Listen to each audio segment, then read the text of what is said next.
What's going on, guys? Justin Florio here from Patience and Consistency, and as a personal trainer, I want to bring you a video today that will give you my 5 ground rules on how to prevent injury when it comes to strength training. So I have a list behind me of my 5 main reasons or my 5 biggest ways to prevent injury.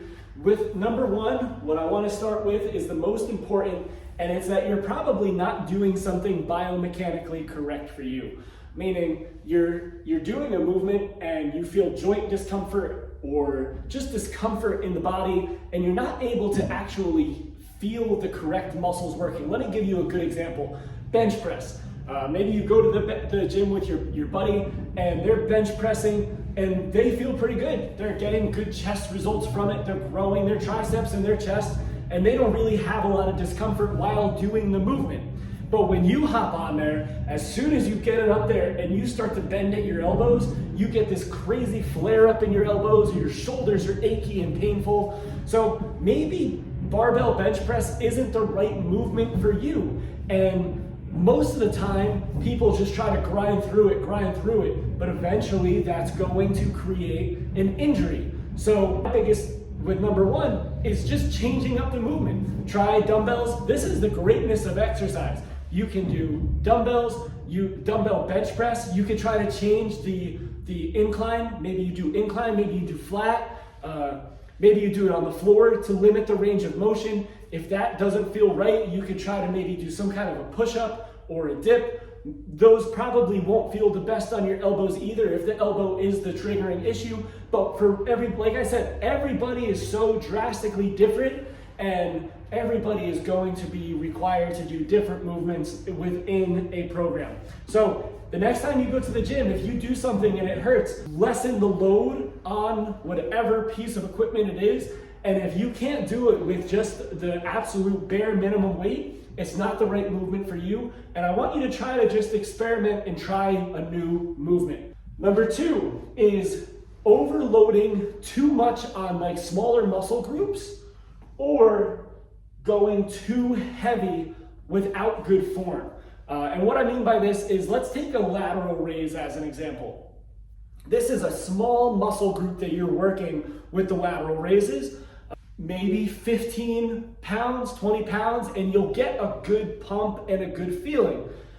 Some individuals or clients or members get in their head where they have to go heavier and heavier with every single day or time they come into the gym.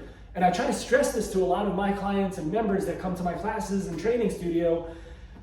I don't always progress weight on all the movements. Lateral raises are a movement where I've been almost doing the same weight for a long time now, but I still see great results within my shoulders. If you're starting to herky jerk and use other muscle groups, you're not pinpointing the right muscle. So try to lessen the load on those smaller muscle groups. Biceps, your triceps, your shoulders, calves.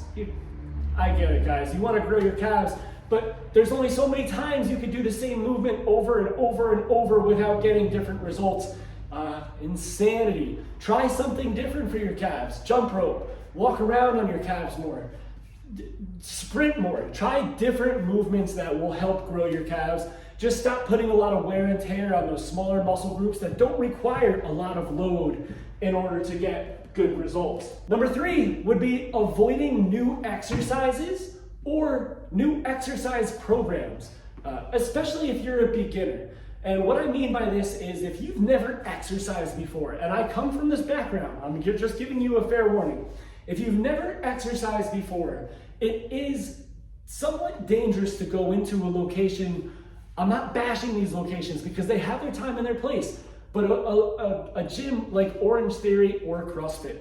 Orange Theory is very demanding, and I've had older adults who have come to me after trying some of those classes, and it's just too physically demanding for them. It's not meant for everybody. And then the same thing with CrossFit. I think the deep values behind CrossFit are phenomenal, but certain individuals should not be snatching a barbell overhead. That shoulder range of motion is a big requirement, and it could put a lot of wear and tear on the body. but they see this big group and community of people doing it around them, so they feel as if they need to do it, and they probably think in their head everyone else feels the same pain, but it's not always true. So avoid big classes like that where you're not getting maybe more one-on-one attention.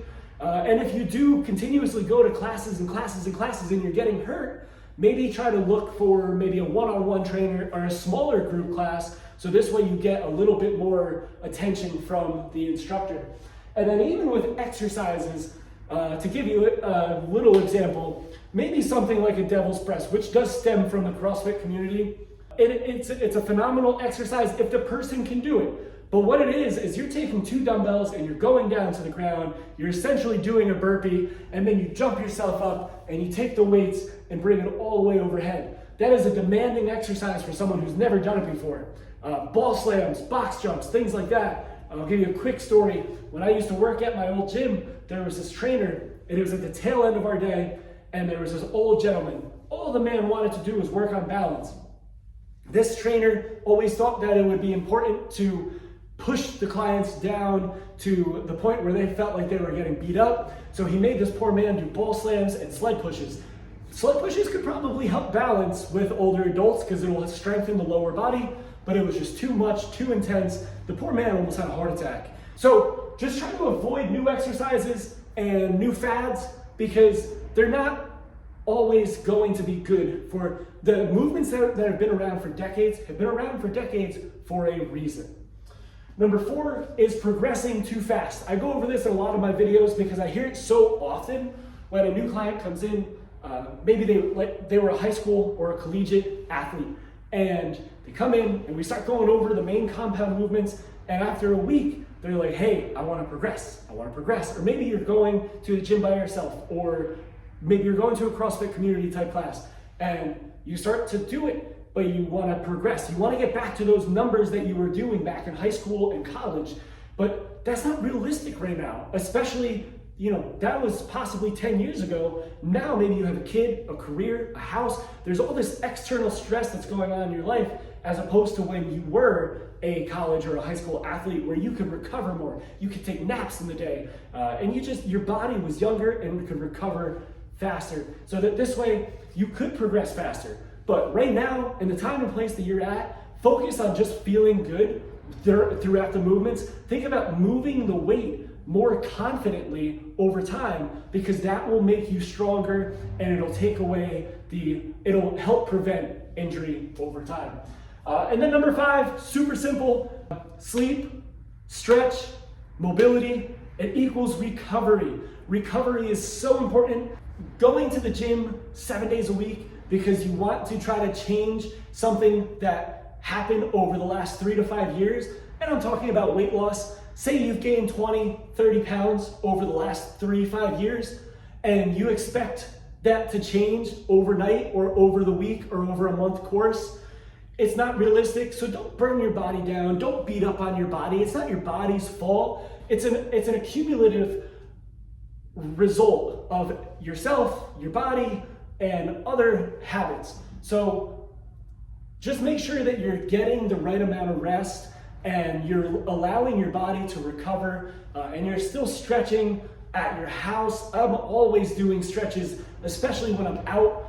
My wife hates being out in public with me because sometimes I'll be holding onto the shopping cart and I'll be doing like cat-cows, pushing up against it, or like some torquey movements to stretch out. Just make sure you're putting an emphasis on your recovery. You hydrate, you sleep, you stretch, you mobilize, you get massages, you go to the chiropractor if needed, you go to acupuncture or physical therapy, whatever the case may be, because as soon as you start to get that red flag, think injuries, there's always a warning ahead of the injury. Great example was the bench press. If you're getting that flare up in your elbows every time, that's your body saying, hey, this isn't right for us right now. Can we maybe take an alternative and switch over to a new movement?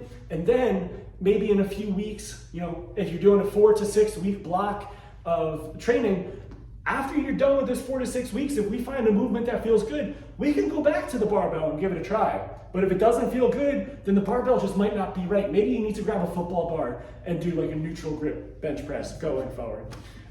Don't be frustrated by this. Fitness is such an amazing, welcoming piece of life, and there's always alternatives. I hope that this video helps. Here are my 5 reasons on how to prevent injury when it comes to strength training. I hope this helps someone. Hope this helps someone get out of an injury and continue strength training, because muscle is the end all be all. Have a great day, and I'll see you guys next time.